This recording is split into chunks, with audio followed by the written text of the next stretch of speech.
L'amitié française. L'amitié française, vous le savez, depuis plusieurs décennies, c'est cet esprit qui est au cœur des combats politiques, spirituels, que les associations comme la Griffe et toutes les autres associations qui travaillent en symbiose avec Chrétienté et Solidarité, le Centre Charlier, la Revue Reconquête et autres, mènent pour la défense de la chrétienté et de la France. Alors, merci à vous d'être venus pour écouter nos différents invités, que nous remercions tous pour leur présence, pour leur sens du dévouement, pour leur implication, donc à la fois les personnes qui vont prendre la parole aujourd'hui, et les auteurs présents pour signer, dédicacer leurs ouvrages et vous rencontrer les uns les autres, ainsi que les différents stands des revues et médias amis. Alors, nous sommes dans une période, vous le savez, riche en événements, compliquée, inquiétante, pleine de doutes.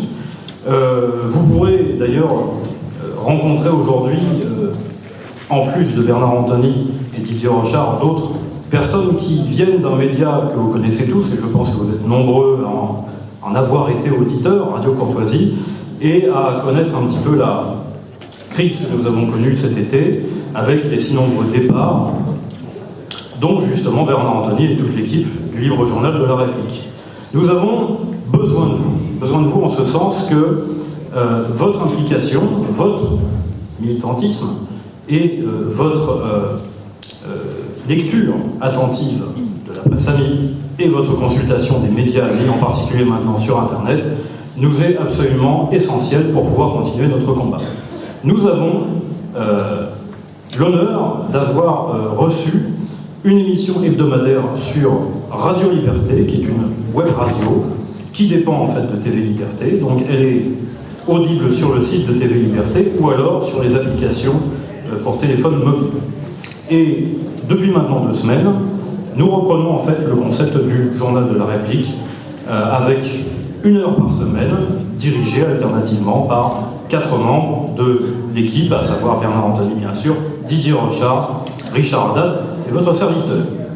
Donc, j'en profite pour dire que vous trouvez justement ces émissions à écouter en direct chaque mercredi à partir de 18h, rediffusées le jeudi matin, et à télécharger pendant 1 semaine.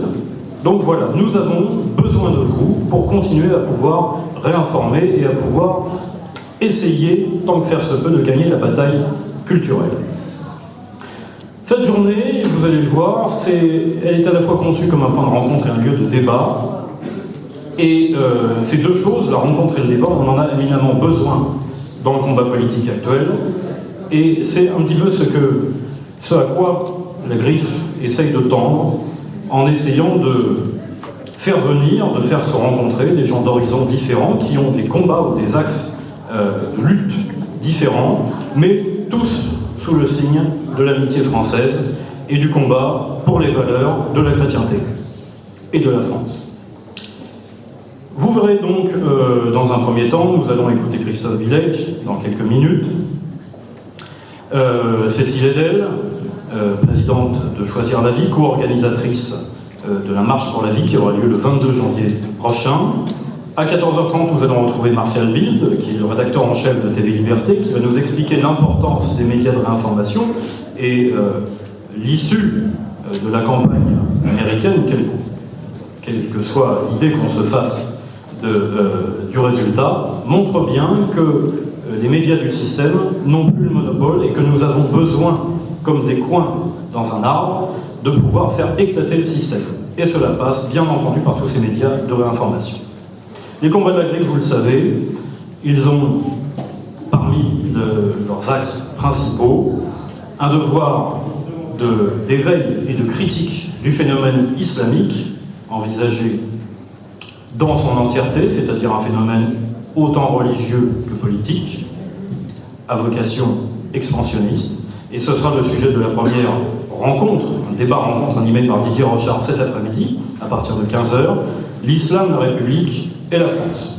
Et vous retrouverez différents intervenants, en particulier Jeanne Smith, Guillaume de Thieulois, Karim Oujik, le pasteur Saïd Ojibou, Christophe Bilek lui-même.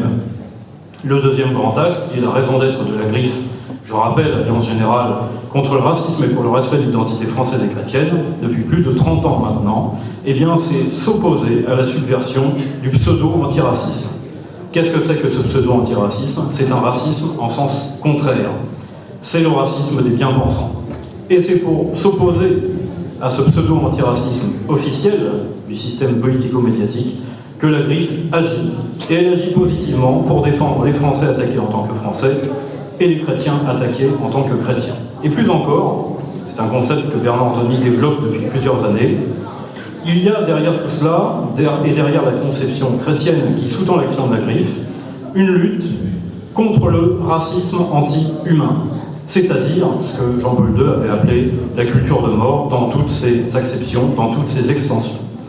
Ce sera le sujet donc de la deuxième rencontre de cet après-midi, à partir de 16h30, Vérité sur l'antiracisme, où trois avocats, trois ténors, si on peut dire, et d'ailleurs ils méritent bien cette appellation, débattront et répondront d'ailleurs aux questions de la salle. Frédéric Pichon, Jérôme Triomphe et Jacques Trémollet de Villers. Nous terminerons donc par une conclusion et je vais d'ores et déjà laisser pour la première prise de parole la place à Christophe Bilek. Vous le connaissez, je pense tous, il est fondateur de Notre-Dame de Kabylie et de Notre-Dame de l'Accueil, militant infatigable pour l'évangélisation. Et comme il se décrit lui-même, il va vous expliquer ce que signifie cette expression « orphelin d'évêque ».